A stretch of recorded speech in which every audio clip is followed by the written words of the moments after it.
रीमा ने आंखें खोली और बड़ी फुर्ती से उठी। बाप रे, 8 बज गए। यह कैसे हो सकता है? मैं पिछले कई सालों से इतनी देर तक नहीं सोई हूँ, फिर आज यह कैसे हो गया? आज प्रीति तो स्कूल गई, मोहित को अब ऑफिस के लिए देर हो जाएगी। फालतू में अब उनकी बातें सुननी पड़ेगी। वह सब तो ठीक है, लेकिन माँ जी, वह दिन भर में कितनी बकबक करेंगी और मुझे इतनी देर तक कैसे सोने दिया उन्होंने?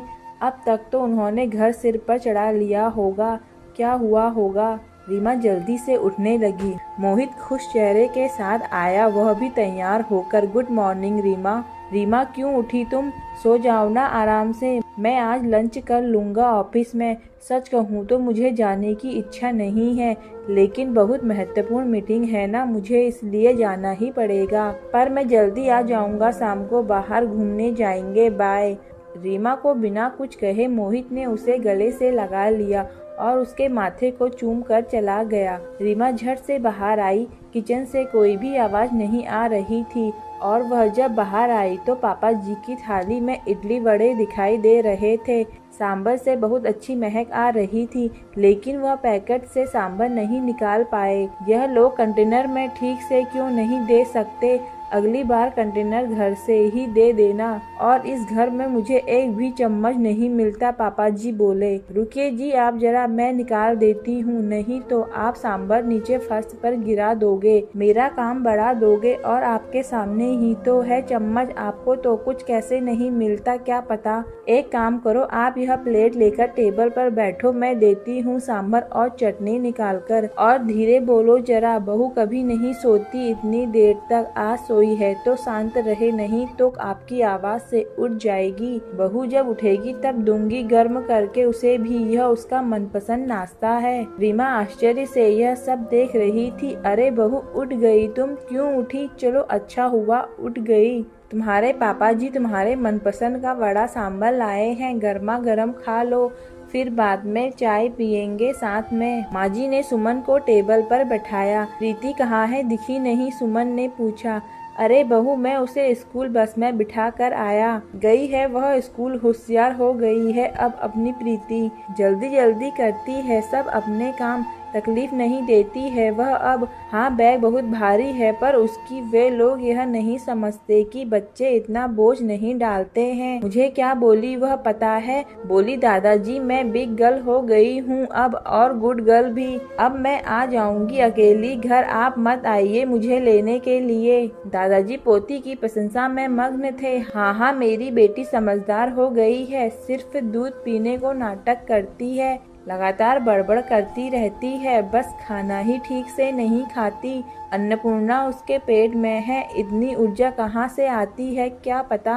अरे रीमा, खाओ तुम बड़ा सांभर, ठंडा हो जाएगा। और चिंता मत करो तुम, मैंने प्रीति को पराठा करके दिया है, छोटा सा खाया उसने और टिफिन में ले गई है। माँ जी बोली। क्या पापा जी? माँ जी, मुझे उठाना चाहिए था ना, आपने क्यों किया सब काम?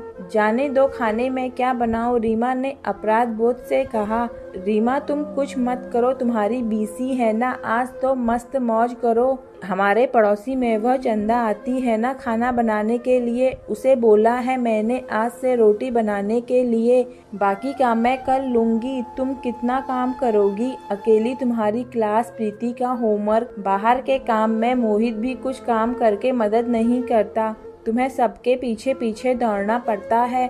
अब आराम किया करो तुम, नहीं तो ऐसा करो ना, तुम और मोहित 4 दिन के लिए घूमने चले जाओ। बहुत दिन हो चुके हैं, वैसे भी तुम दोनों कहीं गए नहीं हो। प्रीति को यहाँ ही रहने दो, हम संभाल लेंगे उसे। आपको भी एक दूसरे के साथ वक्त बिताने की जरूरत है, माँ जी बोली।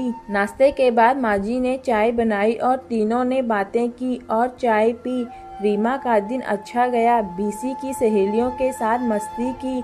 कल उसका खास दिन था, लेकिन आज उसका जन्मदिन उसकी सहेलियों ने बनाया, उस वजह से वह कुछ ज्यादा ही खुश थी। मोहित जल्दी घर आऊंगा ऐसा बोला था, पर आया ही नहीं। दोस्त की आज पार्टी थी तो वह घर देर से आने वाला था। माँ जी और पापा जी भी सो गए। प्रीति को लेकर सुमन भी सो गई। कुछ समय बाद रीमा को बहुत आवाज सुनाई देने लगी। वह अचानक उठ गई। प्रीति उसके बाजू में नहीं थी। वह डर गई और हॉल में आई। हर तरफ अंधेरा था और अचानक रोशनी आ गई। हैप्पी बर्थडे टू यू अचानक जोर से बोले। माँ जी, पापा जी, मोहित सब हंसकर उसे विश कर रहे थे। प्रीति ने दादी की मदद से सुंदर केक बनाया था। रीमा ने केक काटा और सबको खिलाया। सभी खुशी के मारे सो गए। फिर बाद में सुबह रीमा उठकर देखती है तो पास में सुंदर सा ग्रीटिंग कार्ड था। उसकी बेटी प्रीति ने खुद के छोटे हाथों से बनाया था। वह कार्ड देखकर सुमन बहुत खुश हो गई। उतने में एक बड़ा टेडी बियर चलते हुए उसके पास आया। सरप्राइज मम्मा, यह मैंने तुम्हारे लिए स्पेशल लिया है, मेरे पिगी बैंक में से सेविंग करके। रीमा को गले लगाकर उसकी लाडली बेटी बोली। रीमा की आंखों से खुशी के आंसू छलक पड़े। अब मोहित की बारी थी। उसने रीमा से कहा कि वह अपनी आंखें बंद कर ले और उसके लिए लाया हुआ खूबसूरत हीरो का हार उसके गले में डाल दिया और उसे आईने के सामने खड़ा कर दिया। वह अब सच में वह हार कितना खूबसूरत लग रहा है।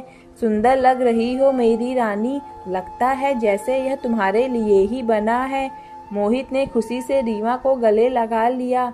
तभी रीमा कुछ कहने ही वाली थी कि माँ जी, पापा जी आ गए। यह दुनिया की सबसे अच्छी बहू रानी के लिए, मतलब हमारी बेटी के लिए है। माँ जी, पापा जी ने कश्मीर का टिकट रीमा के हाथों में रखा। रीमा उनके पैरों पर आशीर्वाद लेने के लिए झुकी।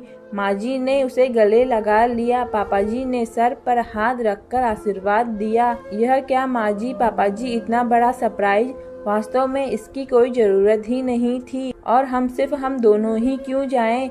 रीमा ने उत्साह से कहा। नहीं नहीं, हम बूढ़े लोग क्या करेंगे वहाँ? वैसे भी आप दोनों को इसकी ज्यादा जरूरत है और हम प्रीति का भी अच्छे से ख्याल रखेंगे ताकि आप दोनों फुल एंजॉय कर सकें। वो सेकंड हनीमून क्या बोलते हैं ना वो। आप आ जाओगे तो हम चले जाएंगे। पापा जी ने धीरे से मोहित को आंख मारी। रीमा और मोहित दोनों शर्मा गए। चलो पैकिंग करो, आपको कल सुबह निकलना है। और आज क्या क्या खाना बनना है? आज रीमा की पसंद का माँ जी ने फरमान किया। दिन आनंद में गया। शाम को रीमा की आरती करके माँ जी, पापा जी ने उसे ढेर सारा आशीर्वाद दिया। रीमा इस प्यार से पूरी तरह अभिभूत थी। पूरी तैयारी हो गई। कल सुबह जल्दी जाना है, इसीलिए बैग भर के मोहित रीमा तैयार थे।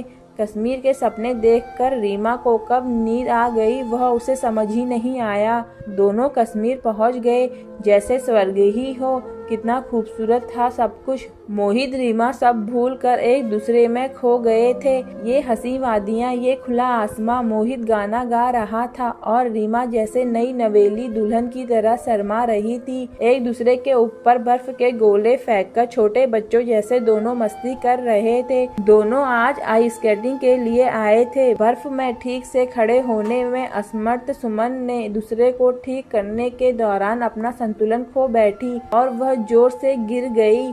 आंखें खोलकर देखती है तो क्या उसके बेड के ऊपर वह गिर गई थी। बाजू में मोहित सोया हुआ था। मतलब वह सपना था। इतने में बेल बजी। दूध वाला आया होगा। वह बाहर आए। उतने में उसकी सास उससे बोली, अरे रीमा, हर रोज कैसे देर से उठती हो तुम? 15 मिनट देर हो गई आज तुम्हें। जल्दी करो, अब चाय बनाओ और नाश्ते में कुछ अच्छा नमकीन बनाओ। और मेरी सहेली आने वाली है, आज कुछ अच्छा खाना बनाना उनके लिए। और हाँ, घर पर ही रहना, आज कहीं बाहर मत जाना। माँ जी की रोज की कटकट चालू हो गई और रीमा सचमुच सपने से हकीकत में आ गई। हमेशा की तरह हर कोई उसका जन्मदिन भूल गए थे। रोज रोज की भागदौड़, घर के कामकाज, सास के ताने, ससुर की फरमाइश, पति की धुन पर नाचने और बेटी की लीला देखने में वक्त उसका दिन कब खत्म होता था वह उसे भी समझ में नहीं आता था। जिंदगी दिन भर खराब लगने लगी, लेकिन कल उसने बहुत अच्छा दिन जिया। लेकिन इस एक रात के मीठे सपने में उसने इतने खुशनुमा पल जी लिए थे जो उसके लिए क्या कम था। मन में उस कश्मीर का सपना साकार होने की प्रतीक्षा में वह काम करने लगी। दोस्तों, अगर आपको मेरी कहानी पसंद आए तो प्लीज लाइक एंड सब्सक्राइब करें।